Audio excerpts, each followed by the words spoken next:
Assalamualaikum, jangan lupa angkat tangan kanan dan lalu tekan tombol subscribe yang sudah subscribe. Terima kasih sebanyak-banyaknya. Mari kita lanjutkan cerita sebelumnya. Bab 1471. Tentu, bayangan mengangkat kepalanya dengan bangga dan tersenyum. Kak Teguh, asal kamu tahu, anggota-anggota Istana Raja Serigala ini berusaha kultivasi dengan keras karena mendengar ada misi baru. Mereka terus berkultivasi siang dan malam, khawatir cuma bisa berjaga di rumah karena nggak punya cukup kekuatan. Hahaha, Teguh tersenyum lebar. Pergi dan panggil semua anggota alam bela diri. Baik, tak lama, sekelompok orang banyak sudah berkumpul. Teguh melihat ada puluhan wajah baru di antara mereka. Mungkin mereka ini adalah para master baru alam bela diri. Raja Serigala, ratusan master alam bela diri serempak berseru. Bukankah pemandangan seperti ini tampak hebat?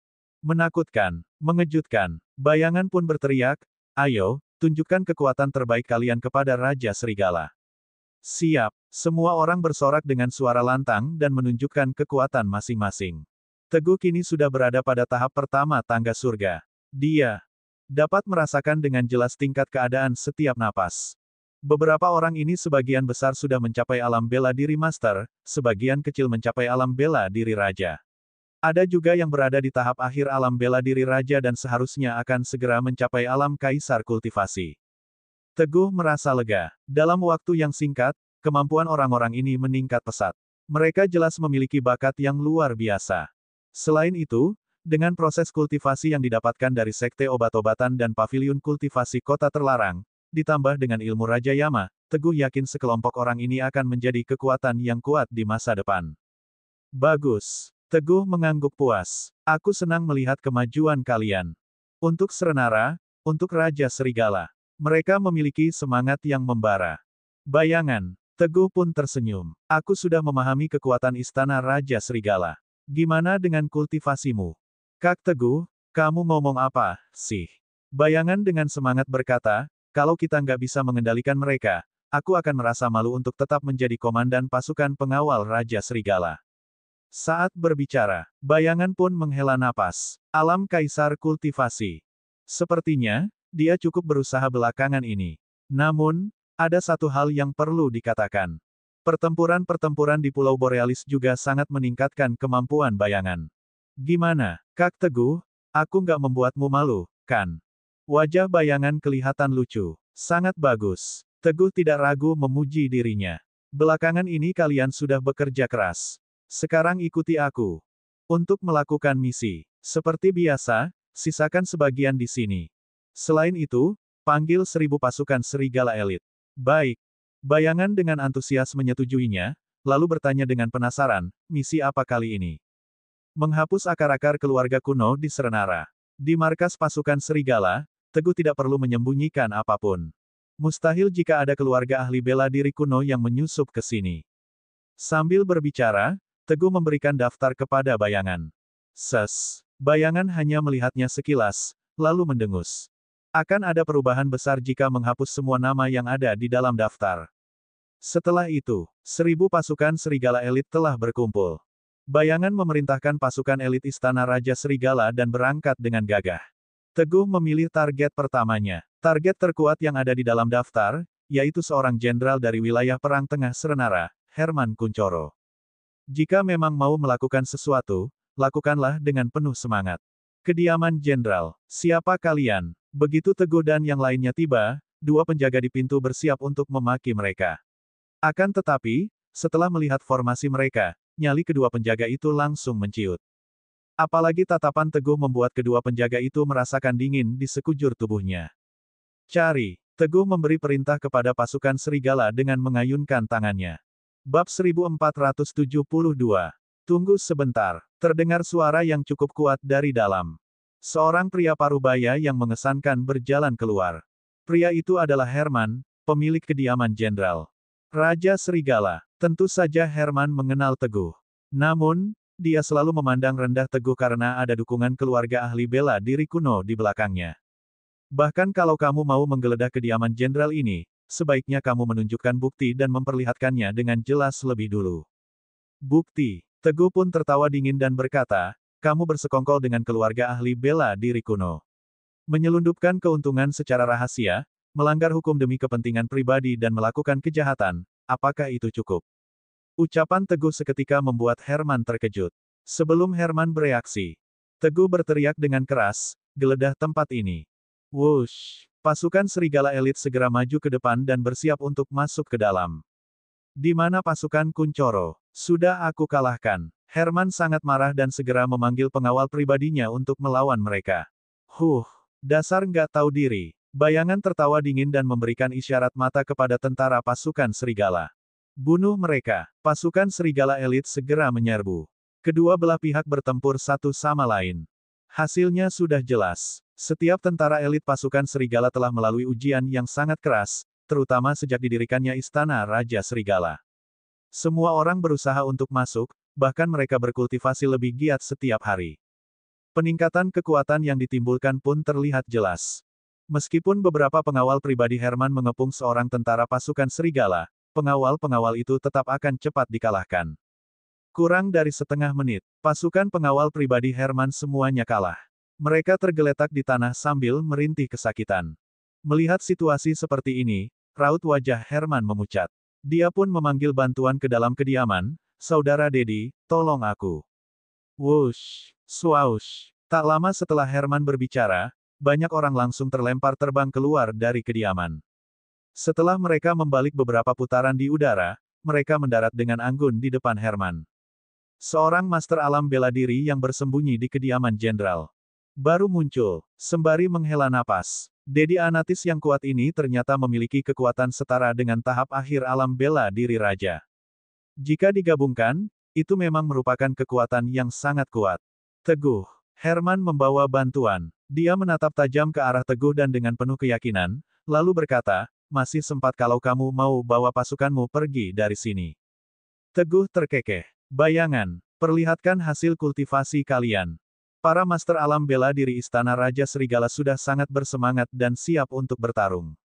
Mendengar perintah dari Teguh, mereka pun bersemangat. Serang. Bayangan pun tidak mau kalah, dia segera memimpin pasukan untuk maju. Bang! Duar! Boom! Suara-suara yang membosankan terdengar. Bayangan dan yang lainnya dengan cepat mendominasi pertempuran. Mereka dengan tegas menekan para master alam bela diri seperti saudara Dedi yang dibanggakan Herman. Bayangan memukul Dedi dengan keras sehingga Dedi tidak berdaya melawannya. Dedi hanya bisa bertahan secara pasif. Dedi berjuang untuk bertahan dari pukulan itu dan keluar dari medan pertempuran sembari berteriak keras, "Bentuk formasi."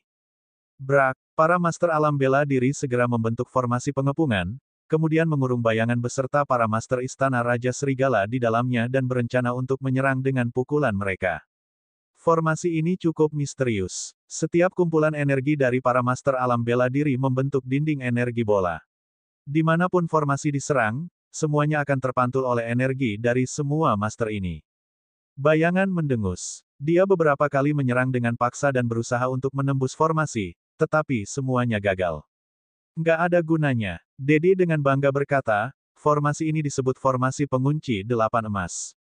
Dengan kamu yang cuma berada di tahap awal alam kaisar kultivasi, kamu nggak akan bisa keluar dari sini dalam waktu setengah jam." Benarkah? Kita akhiri saja di sini. Teguh yang selama ini menyaksikan pertempuran, tiba-tiba mengedipkan mata dan mengulurkan satu jari dan menusuk formasinya. Wush! Dinding energi bola seketika meledak, menghilang dan hancur.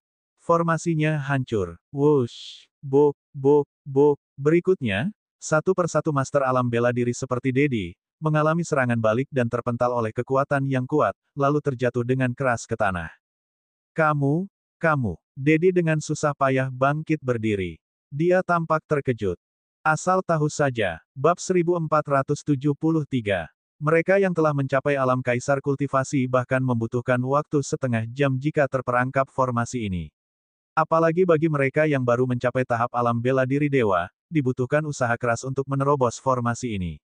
Akan tetapi, Teguh malah dengan santai menerobos formasi ini hanya menggunakan satu jari saja.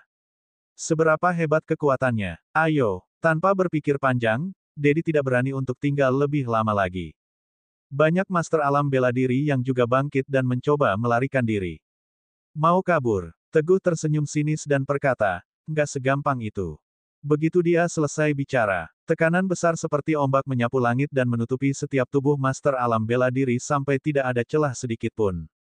Hampir semua Master Alam Bela Diri merasakan tubuh mereka seperti ditekan oleh gunung, membuat mereka tidak dapat berdiri tegak. Bro, hanya dalam waktu kurang dari 3 detik, semua ahli bela diri, termasuk Dedi, langsung jatuh berlutut di tanah. Beberapa dari mereka yang relatif lemah tergeletak di tanah dan tidak mampu untuk mengangkat kepala. Ini adalah kekuatan dari alam tangga surga. Hanya dengan kekuatan satu orang, mampu menekan semuanya. Sangat hebat, tidak tertandingi. Kamu, Dedi mengangkat kepalanya dengan susah payah. Tatapan matanya dipenuhi dengan keterkejutan dan merasa sedikit marah. Teguh, apa kamu nggak siapa aku? Aku adalah Dedi Anatis, tamu dari keluarga Yadira yang berlatih bela diri kuno. Keluarga Yadira pasti nggak akan membiarkanmu karena sudah berani menyentuhku. Usai dia berbicara, banyak master alam bela diri juga mulai berbicara. Teguh, aku berasal dari keluarga Tirta. Kamu nggak akan berakhir dengan baik karena sudah berani menyinggung keluarga Tirta. Teguh, dengarkan baik-baik. Aku berasal dari keluarga Sialagan. Teguh, satu persatu dari mereka mengungkapkan latar belakang mereka sendiri. Mereka berharap dapat menekan Teguh dan membuatnya mundur. Haish, mereka bahkan nggak bisa melindungi diri sendiri. Tatapan Teguh berubah dingin dan bertindak dengan tegas. Bam, kekuatan yang kuat keluar dari kedua telapak tangannya. Arggh, para master alam bela diri ini terhempas dengan kejam karena serangan Teguh. Saat mereka mencoba untuk bangkit, mereka menyadari bahwa energi mereka telah hilang. Satu pukulan dari Teguh ini, mampu melumpuhkan semua orang. Bawa mereka, tahan mereka semua di markas pasukan serigala, Teguh memberi perintah. Baik, pasukan serigala elit segera maju untuk melaksanakan perintah. Sedangkan dia, bawa dia ke pengadilan untuk diadili sesuai hukum. Teguh melihat ke arah Herman. Orang ini, pada awalnya berpikir bahwa dengan bantuan para master dari keluarga ahli bela diri kuno ini, maka dia akan aman dan terlindungi. Namun, sekarang, orang ini ketakutan dan bersembunyi di sudut. Teguh menarik keluar Herman dengan kejam. Pengadilan, Herman menggertakkan giginya dan mengancam Teguh. Teguh, angin musim panas di Serenara saat ini benar-benar nggak menentu, yang kapan saja bisa menyebabkan masalah eksternal dan internal. Kaisar memerintahkan keluarga ahli bela diri kuno dan pasukan Serenara untuk bekerja sama dalam menghadapi pemberontakan Raja Sihir Racun dari Malajang Barat Daya. Kamu menyerangku saat ini dan berselisih dengan keluarga ahli bela diri kuno. Ini jelas menghancurkan aliansi antara kedua belah pihak. Sampai waktunya nanti, saat hubungan antara kedua belah pihak retak, kamu adalah orang yang bertanggung jawab di Serenara. Tidak bisa dipungkiri, orang ini pandai memprovokasi. Teguh yang malas mendengarkan, bualannya pun berkata, Bayangan, tutup mulutnya dengan sepasang kaus kaki kotor. Baik, Bayangan dengan senang hati melakukannya. Tak lama kemudian, Herman pingsan karena aromanya. Selama beberapa waktu ke depan, tentara pasukan serigala dan master alam bela diri dari Istana Raja Serigala mengawal secara bergilir para pejabat penting Serenara yang datang. Orang-orang ini, pada awalnya, semua orang menggerutu. Akan tetapi, setelah melihat Teguh dan juga melihat Herman yang hampir kehabisan napas mereka pun langsung terdiam.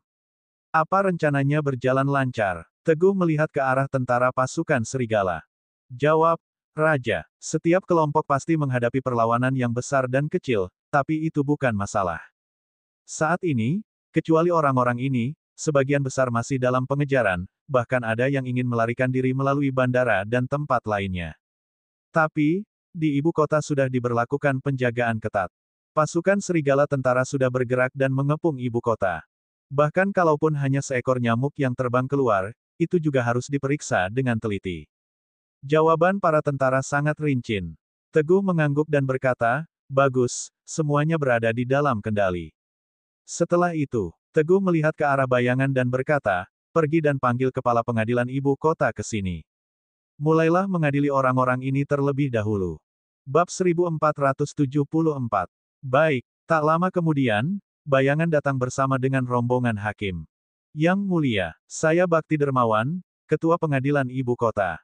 Orang yang datang adalah seorang pria tua berusia 50 atau 60 tahun. Pria tua ini kelihatan lembut. Teguh pun menunjuk ke arah Herman dan berkata, mari kita mulai dari dia. Saat berbicara, Teguh juga menyerahkan bukti yang ditemukan dari kediaman Herman kepada tentara pasukan serigala untuk diberikan padanya. Bakti dan Herman saling memandang. Tatapan mereka saling bertemu. Herman Kuncoro, menjabat sebagai Menteri Logistik Staf Pertama Wilayah Perang Tengah Serenara. Selama menjabat, Bakti menunduk untuk melihat bukti-bukti tersebut. Dia pun mengerutkan kening dan berkata, meskipun ada beberapa tindakan yang tidak pantas selama menjabat, secara keseluruhan tidak pernah melakukan kejahatan. Bagus, tidak ada yang melanggar hukum. Teguh pun tertawa. Meskipun, Teguh sudah lama tahu bahwa Bakti sebenarnya juga merupakan anggota inti dari keluarga ahli bela diri kuno. Namun, tindakan membalikkan fakta secara terang-terangan ini memang membuat Teguh cukup terkejut. Apa kamu yakin gak pernah melakukan kejahatan? Teguh sedikit menyipitkan matanya dan mendengus. Selama menjabat, Herman berkali-kali menyerahkan peta pertahanan wilayah Perang Tengah Serenara kepada keluarga Yadira. Ini namanya membocorkan rahasia negara. Hanya karena dia seorang jenderal, dia membiarkan putranya menindas orang lain. 3 gadis di desa ikan dan daging mati karena masalah ini. Ini adalah kasus keberpihakan dan penyimpangan hukum. Dan juga menerima suap. Namun, belum selesai Teguh berbicara, Bakti mendengus sembari berkata, Yang Mulia, saya akui. Kalau Anda ahli dalam berbaris dan bertarung. Tapi, bagaimanapun juga, mengadili seseorang itu adalah keahlian saya. Hak untuk menafsirkan pasal hukum ada di tangan saya. Sebenarnya tuduhanmu pada Jenderal Herman gak sepenuhnya benar. Saya bisa membelanya. Setelah mengatakannya, hak untuk menafsirkan pasal hukum ada di tangan saya, ini terlalu berani. Memihak secara terang-terangan dan mencari celah. Benarkah? Sebenarnya tujuan Teguh membiarkan Bakti mengadili adalah untuk memberinya kesempatan. Namun, tidak disangka bahwa dia masih ingin membela Herman dan masih ingin bergabung dengan keluarga ahli bela diri kuno. Teguh tidak banyak bicara lagi. Duar, dia mengambil senjata dari seorang tentara pasukan serigala yang ada di sebelahnya, kemudian langsung menembak mati Bakti. Suasana menjadi hening. Baik para pejabat yang sedang diadili atau anggota pengadilan lainnya, semuanya terkejut dengan tindakan keras Teguh. Raja Serigala dari Serenara, semuanya merasa takut saat dia marah. Damai adalah kunci untuk ketenangan dunia. Dia benar-benar mendominasi. Kamu, Teguh menunjuk wakil ketua pengadilan, Faris Zahir, dengan tegas dan tanpa ragu berkata, Faris, sekarang kamu adalah ketua pengadilan, kamu yang akan mengadili. Nya. Faris ketakutan sampai buang air kecil di celana. Dia langsung terjatuh dari kursi dan berlutut di hadapan Teguh. Raja Serigala, Yang Mulia, bukannya saya nggak mau mengadili, hanya saja keluarga ahli bela diri kuno menguasai pergerakan keluarga saya. Kalau saya menyinggung mereka, seluruh keluarga saya akan menderita. Faris tampak kacau. Dia menangis sampai beringus. Teguh mengerutkan keningnya dan mendengus, kalau kamu nggak mau mengadilinya, aku bisa membuat seluruh keluargamu mati bersamamu. Nama Faris juga ada di dalam daftar. Tidak masalah jika harus membunuhnya. Ini, saya, Yang Mulia, saya mohon, maafkan saya. Saya pun nggak mau melakukan hal-hal ini untuk keluarga itu, tapi saya benar-benar berada di posisi yang sulit. Masalah ini sulit untuk dilakukan. Faris tidak berhenti bersujud. Sulit. Teguh memandangnya dan mencibir, ada jalan mulus di depanmu sekarang, apa kamu nggak bisa melangkah sendiri? Kalau kamu memihakku, bekerja untukku dan Serenara, kedepannya aku dan Kaisar yang akan menjadi pendukungmu. Apa yang kamu takutkan? Apa yang sulit untuk diatasi? Ucapan Teguh membuatnya sadar. Keluarga ahli bela diri kuno memang hebat. Akan tetapi, Raja Serigala juga tidak kalah hebat. Selama menang dalam putaran ini, aku masih bisa hidup dengan baik. Jika aku tidak menurut, sekarang aku pasti akan mati. Baik, Yang Mulia, saya akan menuruti Anda. Faris menggertakkan giginya dan duduk di kursi penghakiman. Kamu, Herman Kuncoro, Menteri Logistik Staf Pertama Wilayah Perang Tengah Serenara. Selama menjabat, melakukan penyelewengan hukum, menerima suap, melakukan transaksi kekuasaan dan kekayaan, membocorkan rahasia negara serta mengetahui dan melanggar hukum, kejahatan. Tingkat 1. Hukuman mati. Bab 1475. Kamu, pejabat tingkat 2 di istana, tapi hukuman mati. Faris mengikuti perintah Teguh dan langsung mulai mengadili. Asalkan layak dihukum mati, maka tidak ada kompromi. Kebetulan saja jumlahnya cukup untuk semua orang yang berada di tempat kejadian. Semua orang dihukum mati tanpa pengecualian. Selain itu, saat Faris sedang melakukan persidangan, ada tentara pasukan serigala yang terus memasukkan pejabat tinggi dan tokoh penting ke dalam daftar. Malam ini, pengadilan ibu kota terang benderang. Di dalam istana kerajaan, ruang kerja Teja juga masih terang benderang. Kaisar Herman, wilayah Perang Tengah, telah ditangkap dan dibunuh. Kaisar, sampai saat ini, Raja Serigala, telah mengadili dan membunuh lebih dari 20 pejabat. Asalkan kejahatannya terbukti, mereka akan dihukum dan langsung dibunuh. Informasi terus mengirim pesan. Lebih dari 20 orang. Baru lewat berapa lama, Teja tidak bisa lagi menahan keringat dinginnya. Kali ini, Teguh sudah bertekad. Kaisar, tepat pada saat ini, seorang pengawal datang masuk dan melapor. Utusan keluarga ahli bela diri sudah ada di luar gerbang istana. Dia bilang ada laporan penting yang harus disampaikan. Akhirnya datang juga. Apapun peristiwa besar yang terjadi, tidak lain adalah tindakan Teguh. Teja merasa seperti cermin. Akan tetapi, yang harus datang pasti akan datang, tidak bisa dihindari. Persilakan dia masuk. Tak lama kemudian, sekelompok orang masuk ke dalam dengan agresif. Semuanya adalah utusan dari keluarga ahli bela diri kuno. Kaisar, Teguh sudah menindas orang terlalu jauh. Hanya karena dia adalah Raja Serigala, dia membunuh begitu banyak pejabat. Tindakannya ini mengguncang fondasi Serenaraku. Teguh harus dihentikan dan ditangkap. Benar, tanpa alasan yang jelas, Teguh sembarangan membunuh orang. Dia membunuh pejabat penting yang telah mengabadikan seluruh hidupnya untuk Serenara. Tindakannya sungguh sembrono. Kalau dibiarkan begitu saja, siapa yang masih berani melayani Serenara? Siapa yang masih berani menjadi pejabat di Serenara? Teguh harus dihentikan dan ditangkap. Satu persatu utusan itu menyampaikan pesan yang sama. Mereka jelas-jelas sudah mendiskusikannya sebelum datang. Semuanya, dalam hatinya, Teja merasa senang, tetapi dia memasang wajah gelisah dan berkata, beberapa waktu ini, Teguh sudah bersikap sewenang-wenang, tapi dia memegang kendali militer Serenara. Dia juga berteman dengan beberapa penguasa wilayah-wilayah besar. Kalau aku berselisih dengannya sekarang, hal itu nggak menguntungkan bagi stabilitas Serenara. Mana tahu, aku yang sebagai kaisar ini sudah akan mati. Orang yang melawan sebelumnya, apakah sudah hampir reinkarnasi? Perkataan ini benar-benar membuat para utusan terkejut. Sebelumnya, bukankah hanya seorang kaisar palsu? Saat kembali ke keluarga Yadira, mereka berpikir dapat melakukan apapun yang diinginkan karena mendapatkan perlindungan dari keluarga Yadira. Hasilnya, malah dikejar dan dibunuh oleh Teguh.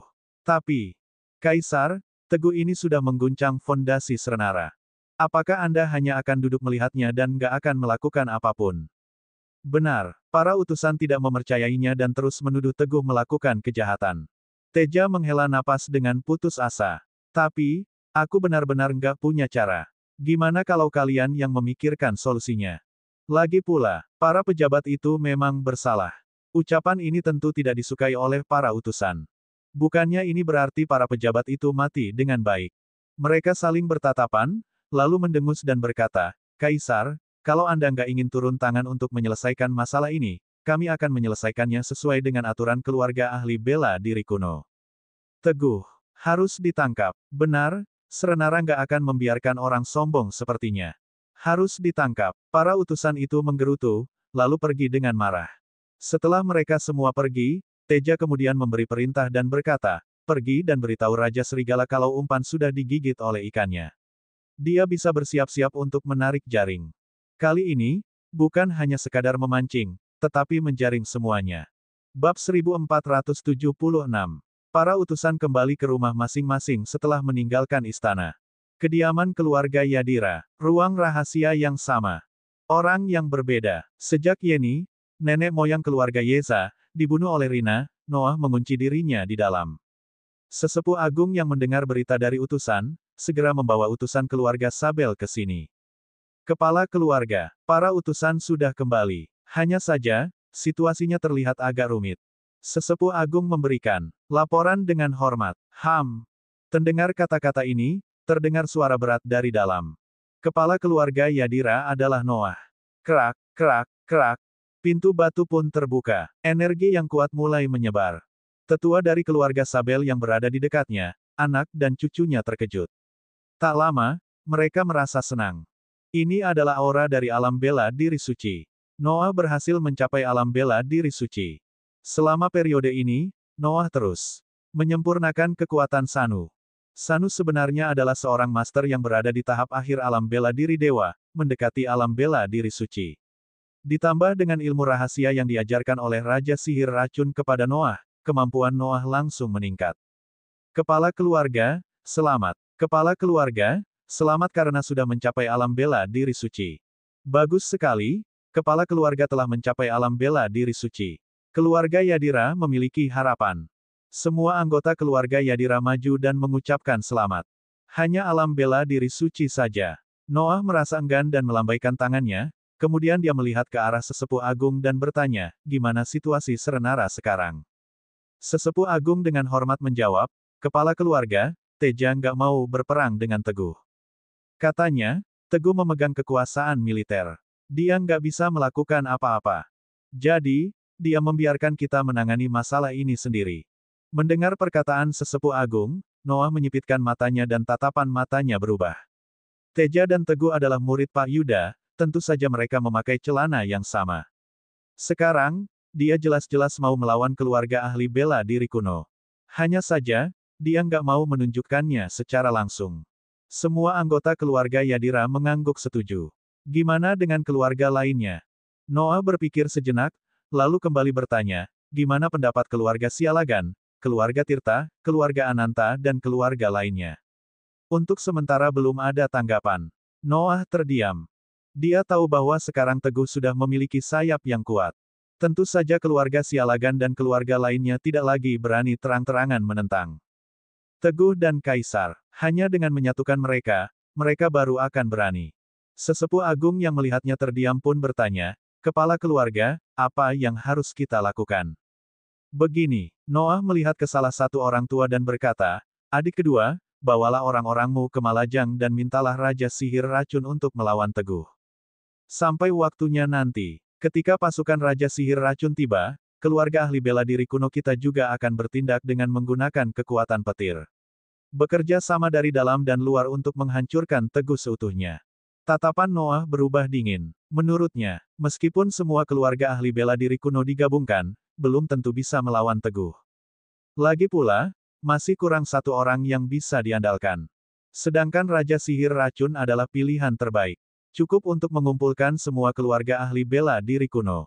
Baik, aku akan pergi sekarang. Adik keduanya segera bersiap-siap untuk berangkat. Ingat, harus waspada, jangan sampai ketahuan oleh Teguh dan Kaisar. Sebelum pergi, Noah memperingatinya. Baik, adik keduanya pun mengangguk, lalu membawa Master untuk pergi bersamanya. Gunung Permata. Ini adalah satu-satunya tempat yang harus dilalui dari ibu kota jika ingin menuju selatan. Kak bayangan, apakah orang-orang dari keluarga ahli bela diri kuno benar-benar akan lewat sini? Sekelompok orang bersembunyi di hutan pegunungan. Orang yang berbicara adalah seorang master yang baru saja mencapai alam bela diri raja. Ini adalah pertama kalinya dia menjalankan misi bersama. Bayangan, jadi dia kelihatan sangat bersemangat. Tenang saja. Bayangan dengan tegas berkata, kalau nggak ada halangan, mereka yang mau pergi ke Malajang nggak akan memilih naik pesawat, jadi pasti akan melewati tempat ini. Oh, tapi, gimana kalau terjadi sesuatu?